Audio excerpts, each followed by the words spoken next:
Hey guys, my name is Eli Feiner, and I help engineers who left employment in the pursuit of their own business and freedom and can't quite make it work.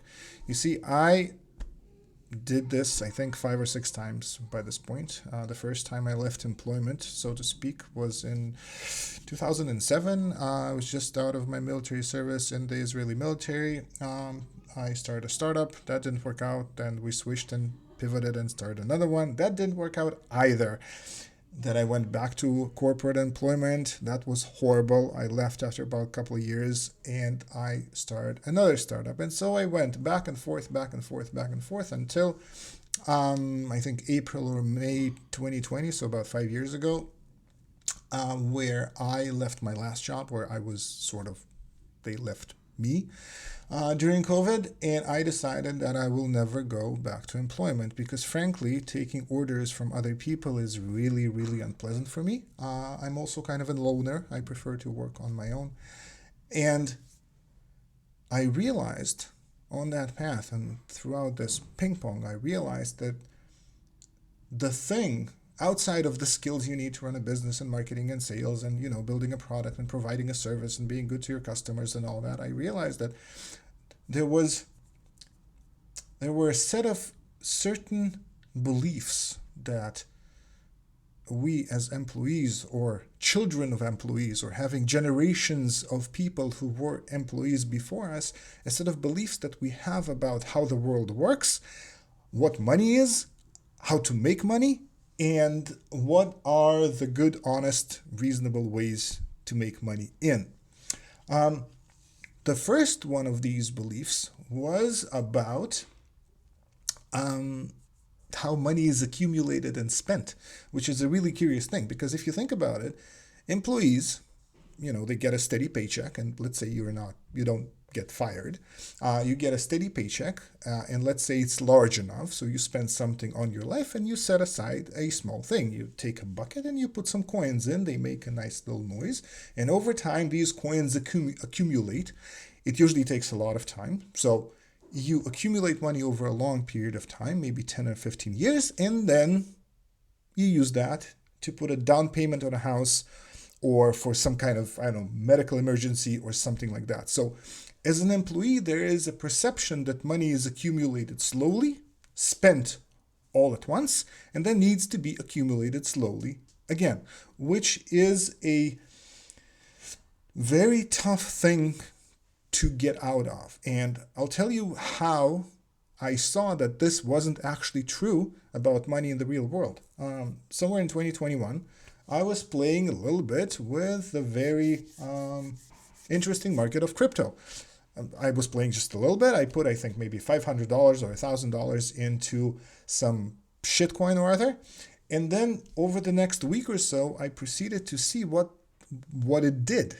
So $1,000 on one day, it was worth something like $5,000 the next day, and then $500, and then $700, and $2,000, back to $1,000, to $500, to $5,000, and it just fluctuated like crazy. Now, this never happens in a proper investment. If you put some money into a stock, that usually doesn't happen with that frequency, but because it was such a compressed time and the fluctuations were so intense, I was looking at that, and I had this realization that money was not that physical thing that, coins in a bucket that was accumulated slowly and spent all at once.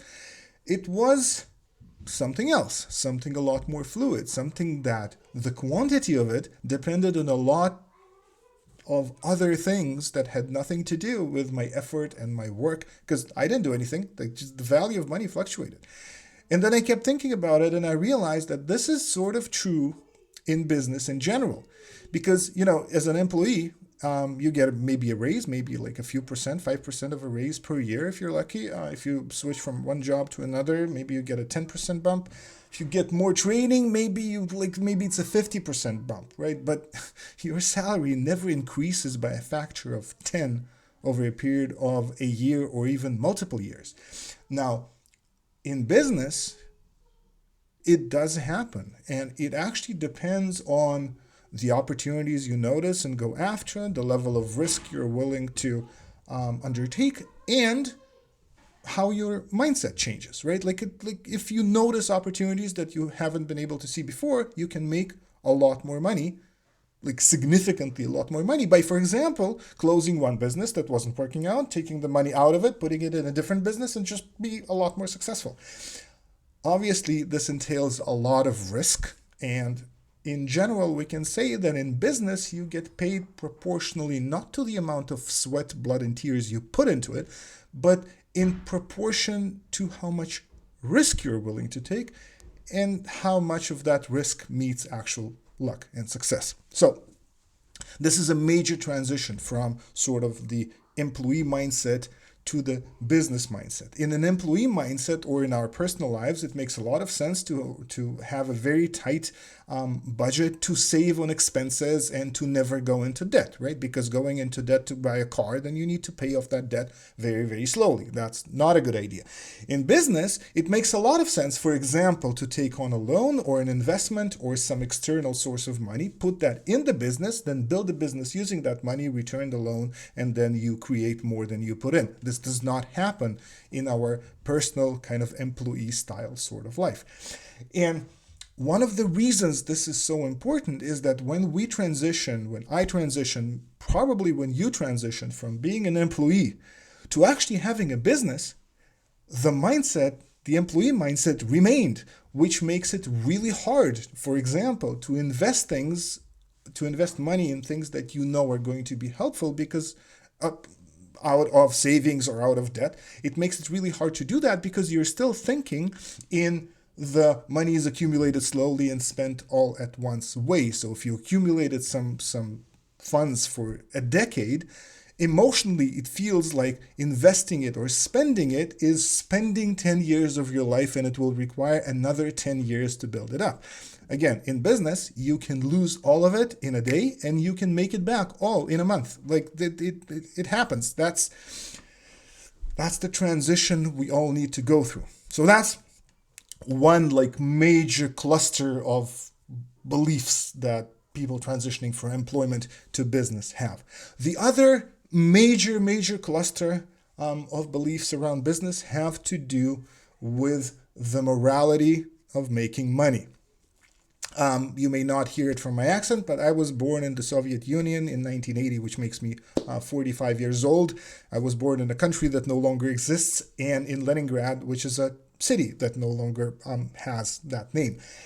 And throughout my childhood, I absorbed this notion that not only business was illegal, because like you couldn't form a business within the Soviet Union. You could not sell things and get paid for it. Like everything was state owned. So that was illegal. But not only was that illegal, it was immoral. You, as a proper citizen of the Soviet Union, should not even have entertained the notion of creating a business because that is evil. In the framework of communism, the idea of making money was deeply tied to the idea of exploitation.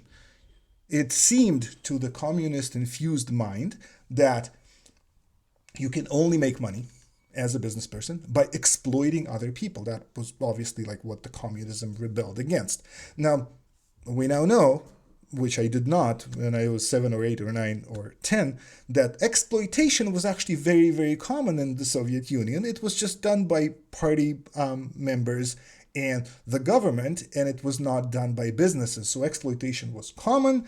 Money was definitely extracted out of people who didn't have it, and things were pretty bleak. But the description was that it's business people who did that.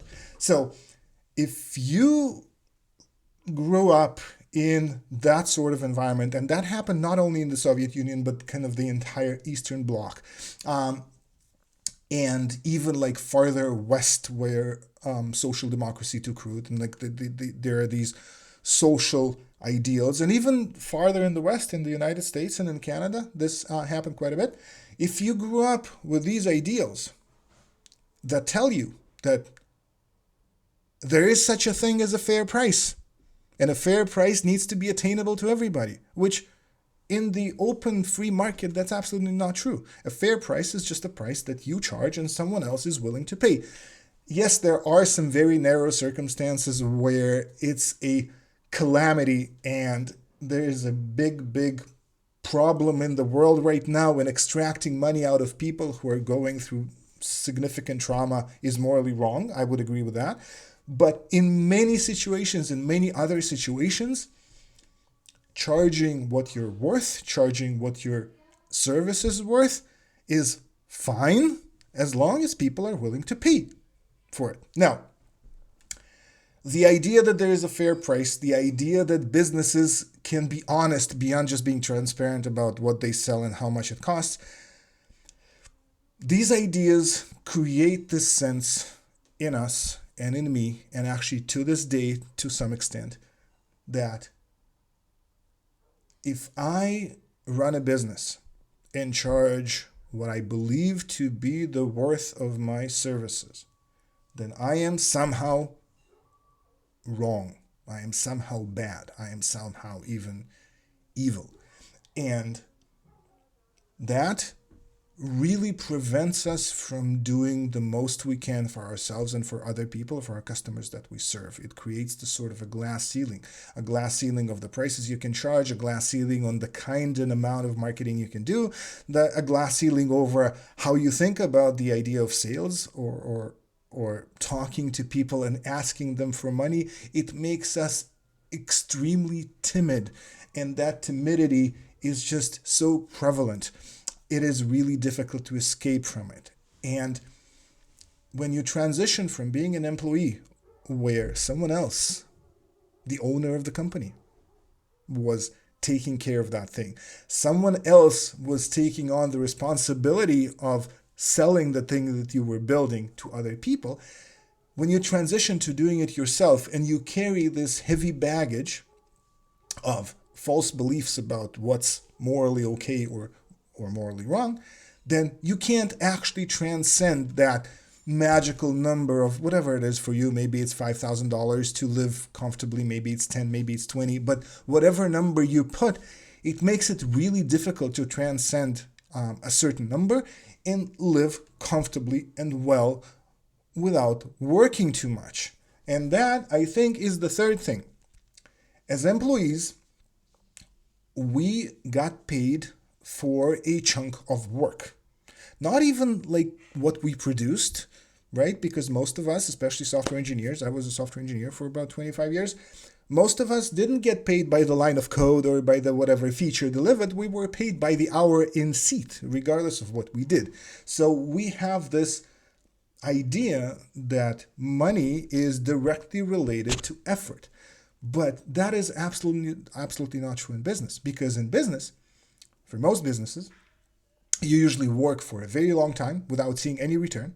Like a year, 2 years, 5 years, it takes a long time to get a business off the ground. You work for a long time without seeing any return.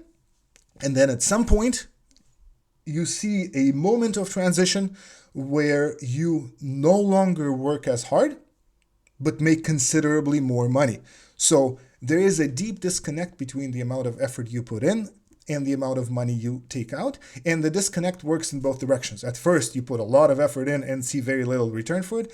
And later, you put a much less effort in and get a lot more money out of it. Now, my job as a business coach is to help you transition from this first situation where you're putting a lot of effort in and not seeing a lot of return to that second situation where you put in a little bit of effort and a lot of money is coming out. And I have an example of one of my clients and a dear friend who started with me when he was selling software for I think $1,000 at the time, maybe something like a little bit over $1,000 in MRR every month, and he obviously wasn't making enough to live off. And together we transitioned his software business into sort of a mix between a software and a service business, and now he lives fairly comfortably, making over $10,000, $15,000 in some months, while working, I think, maybe a quarter of the hours that he used to work on the software. And it's not the transition that happens to everyone in the same exact way, but that is the goal. Because look, we left employment to have freedom, to have time freedom, geographical freedom, to have the freedom to do our best work, to have the freedom to be creative, to spend time with our families, to maybe go to a beach, to maybe live somewhere else. And if what happened is that you transition from being an employee for someone else to being an even more hard-working employee for yourself, then yes, this is the first step of your business. But the next step of your business is to figure out how to stop working that hard and make a lot more money in the process. So if you're in that kind of state, I would love to have a chat and see if I can help you in some way to do this. So, there's a link down there. You can reach out to me. I would love to chat, to get to meet you, and maybe we get to work together. My name is Eli Feiner. I'm a business coach for early stage technical entrepreneurs. Bye-bye.